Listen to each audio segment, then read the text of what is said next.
We also need to look at big picture ways for us to crunch that data too, to be able to get great results, aggregate data, maybe use some AI models over time to pull out the most important information for members, to be able to look at that information and say, where do we need to go next? What are the most important things for brokers and agents to use in their data sets?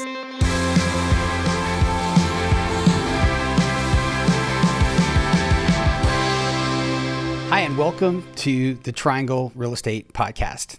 I'm your host, Matt Fagioli, and on today's episode, I got to have a great conversation with Sam DeBord. Sam is the CEO of something called RESO, which is the Real Estate Standards Organization. And before you check out and go, real estate standards, let me tell you how powerful the RESO standard is and how much it affects agents and brokers without you even knowing it. It makes your life easy and allows your listing to be syndicated in a much more powerful way. And it's getting easier and easier and better and more powerful all the time. And Triangle MLS is a big part of making it all happen for you. So check out this short episode to get some understanding of why RESO is so powerful and what it's doing for agents and brokers at Triangle MLS. So I can't wait to share my interview with Sam with you. Here we go. Hey guys, welcome back to the Triangle Real Estate Podcast. I'm Matt Fagioli, your host, and today I get to hang out and talk with an old friend, also the CEO of this thing called RESO, which we're going to tell you about. So let's welcome Sam DeBord. How you doing, man? Doing well. How you doing, Matt? Good to see you. Yeah, great to see you, and glad to be having this conversation. And the 16,000 members of Triangle MLS are listening to this, and I know, having been an agent and a broker for a long time, longer than I'd like to admit. I think agents and brokers in the Triangle are out working every day and trying to sell a house and manage agents and all the things that agents and brokers do. And, RESO's in the background doing a lot of cool stuff, but not everybody knows what the heck it is and why it's helpful. So that's what we're here to answer today. And before we dig into all that, though, can you just give our audience just a little bit of background on Sam and RESO? Sure. Again, my name is Sam DeBord. I was a Coldwell Banker broker for about 20 years before I came over to the RESO side, but did a lot of work in MLS, Association Technology Policy with NAR. So that's how I got introduced to Real Estate Standards Organization, which as a broker and agent, I really didn't know much about either. There wasn't a whole lot of reason to know what the guts of the technology were. Now, I knew why a lot of my technology didn't work, or just that it didn't work the way I would like for it to, but I wasn't sure why. So that was kind of one of the things that opened my eyes to what people started really 20 years ago as an idea, and then about 10 years ago as an independent organization, to really bring together some of the brightest minds in the industry, the MLS organizations, the technology vendors, the brokers, and say, we need to make it easier for our brokers and agents to work with their customers with technology. And that's really the base of RESO, is bringing efficiency to really everybody in the transaction. That's what it was founded for. Well, you talked about the fact that you were an agent and a broker also, right? Or no? Yes. Yeah. And so, but some years ago, if you're listening to this and you've only been in real estate for 5 years, there's a lot of ease of use in terms of the way the technology works all around real estate that wasn't there 10 years ago.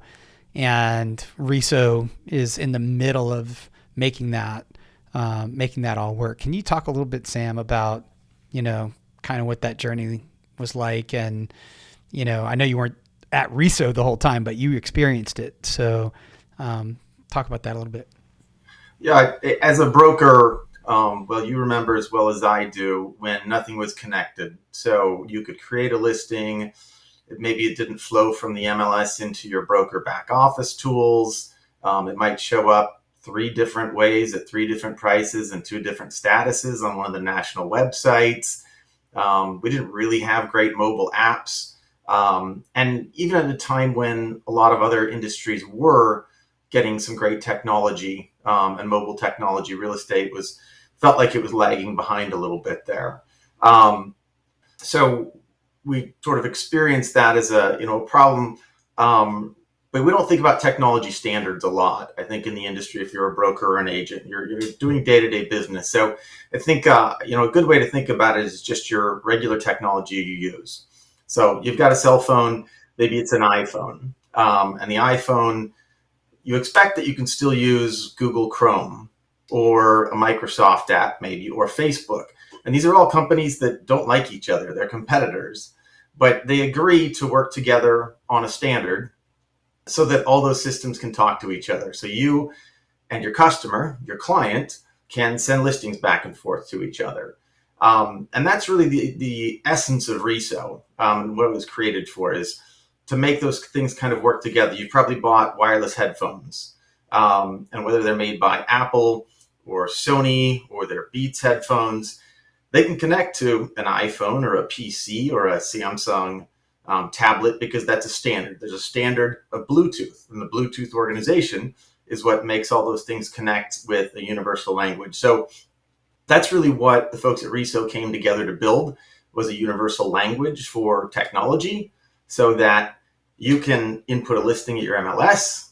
It can flow into your broker tools, your commission payment tools, your agents listing alerts, and to those national websites and apps. And they can all talk to each other through the universal language that we create, because all those companies are member organizations of RESO. They're all a part of that process. So they all agree that that's what's going to bring you efficiency.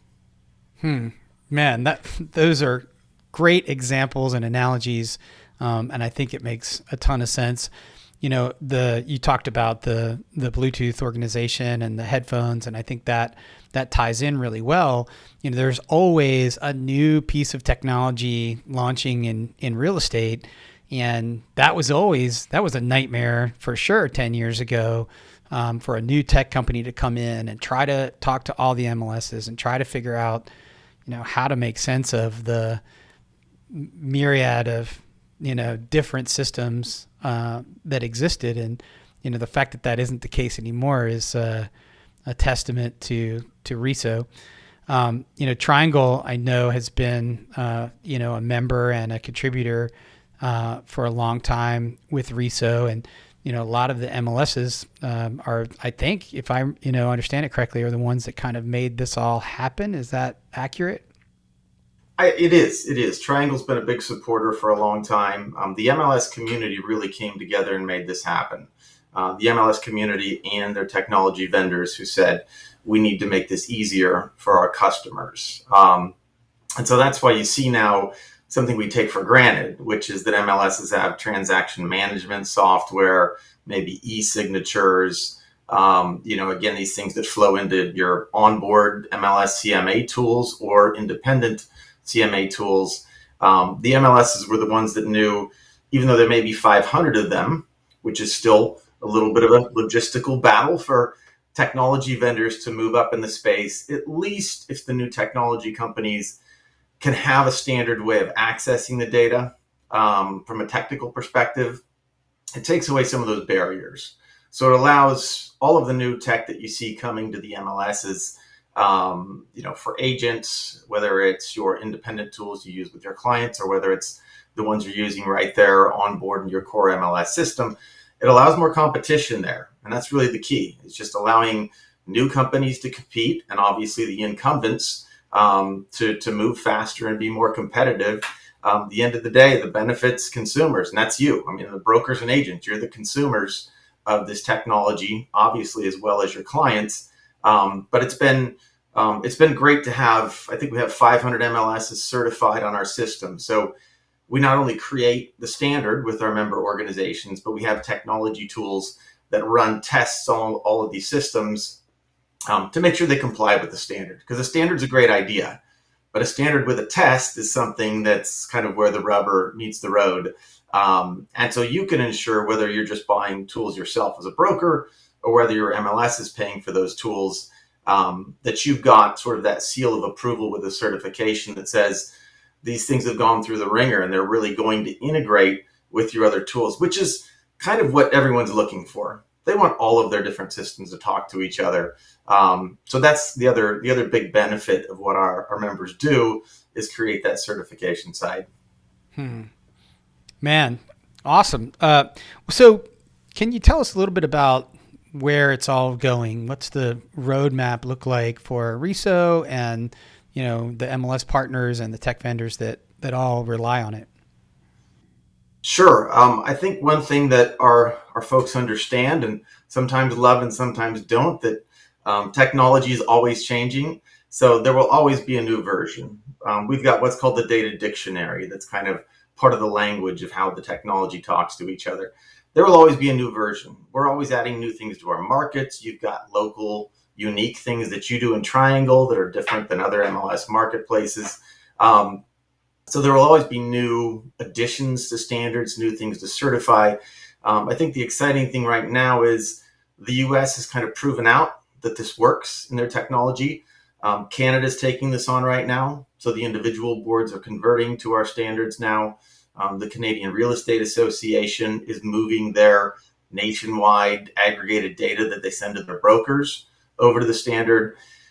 We just certified a company in the Dominican Republic, and we've got about 20 countries who are looking at contracts or negotiations on ways that they can pick up, because they see that it works, because our member organizations have done that work and they've proven out that this technology works for us. So it's exciting in terms of big picture there. Wow. So RESO starts becoming a global standard. Is that what I heard? What we've always said is real estate's local, but technology is global. So just like all the tools, all the technology vendors that agents and brokers are using, they can work in any marketplace. They might need to be tweaked. We've got multi-language models to make sure that you can do these sort of things internationally. We worked with Canadian Real Estate Association to put a French Canadian layer on, because in some provinces they're required to have both French Canadian and English in their advertising. So that's really the beauty of standards. They can be global, but they can also be adjusted to your local market. Cool. I want to talk about video just for a second, and I'm not sure, I'm going out on a little bit of a limb. I'm not sure if it applies, but Triangle has launched some really interesting video initiatives of late, and there's certainly an ever-growing appetite for real estate videos of properties, connecting all of that stuff well to the listing and all of that. How does that play in terms of RESO? Yeah, and actually we had your folks out to talk a little bit about it at our most recent conference in San Antonio, because it is, even though video doesn't seem like cutting edge, we still have a lot of work to do in the real estate industry, and what Triangle is doing is pretty cutting edge for the MLS industry right now. So we need to work with those technology vendors to make this easier for the MLSs to share any sort of rich media content. You've got 3D plans and floor plans and 360 videos. And traditionally at the MLS level, we've said 25 photos and maybe a link to a virtual tour. And at this point, our customers need more than that. Our agents and brokers need to be able to do more than that. And if the MLS can be at the center of allowing them to do that, then they don't have to go out to 15 other vendors and find ways to get that rich media out to their consumers. They want to be able to share that with their consumers through any platform. And some of the things that Triangle's working on are things that will really make that easier for everyone. Yeah, I mean, at this point, speaking as an agent and a broker, video shouldn't be a hack that you have to figure out, like, how do I present this information? And I think, Triangle is, at the forefront of winning that finally in 2023. So that's awesome. A couple other questions for you, Sam. Anything brewing that in your side of the world in terms of, AI and, uniqueness of descriptions and even things like, pulling search criteria from images and all that kind of bleeding edge stuff. Can you speak to some of that? Sure. I think that's hitting everybody right now. We're all talking about what that's going to do. We have worked with a handful of AI companies that are member organizations in looking at how will we want to describe media going forward? How will we want to pull information out of images, out of videos, put that right into a real estate listing, whether that's allowing someone to jump to certain places in a video about a property listing with that additional rich information in there. So that's something that these companies are already doing at the MLS level, and can be really helpful. From our perspective, even just dealing with what we already have is a big lift, though. The MLS industry generally in the U.S. has lots and lots of local unique things, and those are important for us to be able to capture. But when you look at the entire data set, which we can look at because we certify 500 MLSs, we have about 500,000 local fields in MLS data sets across the country. So clearly those are not all standardized at this point. And some of those may never be. We always talk about if you're in Hawaii and miles to volcano is an important field for you. Well, that's great for Hawaii, but that's not going to be in a lot of other markets. So Miles to volcano is 5,000, I think, from Atlanta. I think you're okay. I think you're in good shape there. But we also need to look at big picture ways for us to crunch that data too, to be able to get great results, aggregate data, maybe use some AI models over time to pull out the most important information for members, to be able to look at that information and say, where do we need to go next? What are the most important things for brokers and agents to use in their data sets? And are we supporting them very well with that? And we find really, really interesting things when we dig into the data sets right now. We talk to the National Association of Realtors, and a lot of your folks will know what FIRPTA is, the Foreign Seller Tax Reporting Act. Hey, this is a G-rated podcast there, Sam. So that's not something that's in the data dictionary yet, because our process is member organizations need to come to us and say, we'd like to add this to the data dictionary, and then we vet that out. But now we have these broad analytics across the industry, so we could pull that information down. And we found 20 MLSs that have fields that say something like foreign seller, FIRPTA seller. And we can use those analytics now to start making decisions about what can kind of programmatically be added to support people. And if that's a standard field that's in 20 plus MLSs, we can use a lot more of that kind of information. And it may be that, machine learning is part of that process in the future. Cool. Awesome. Well, last question for you. Is there anything that you can share with agents and brokers here in Triangle that are, is there a mistake that people make over and over and over again with the way that they input listing data that's hurting their syndication, their search results, it's anything like that I always wondered from a high level perspective, if there's something that people do over and over and over again that, like, if they just change this one thing, they would get better results. Anything like that? Yeah, it's a good question. The one thing I always said when I was managing agents was stop putting $9.99 in your price, because everybody searches on websites and apps now and they end in zeros. But that's sort of a silly basic one. I think, just being aware that if there's something that you can do in a way that, and this is going to sound selfish at RESO, standard ways that you think that a large technology company could find what you have, that would be the way you want to describe things. To describe things in a way that if you figure not just, the big websites of the world, but now these crawlers and search engines and open AIs and everything else is out there, they're going to be looking for standard ways of identifying things and then showing it to customers. And I think that's going to make a big difference for people long term if they want to get that kind of visibility in probably much more complex, advanced, intelligent searches that we'll have in the future. Awesome. That's good insight. Yeah. I was thinking while you were giving your answer that it probably is really helpful to write your descriptions in all caps and use a lot of exclamation points. That may be That may be the best way to find your search This results. one won't last, Matt. It won't last. That's a great way to end, man. Sam, thanks a lot, man. Really appreciate you being here. It's been great. Yeah, great chatting with you again. Thanks for having me.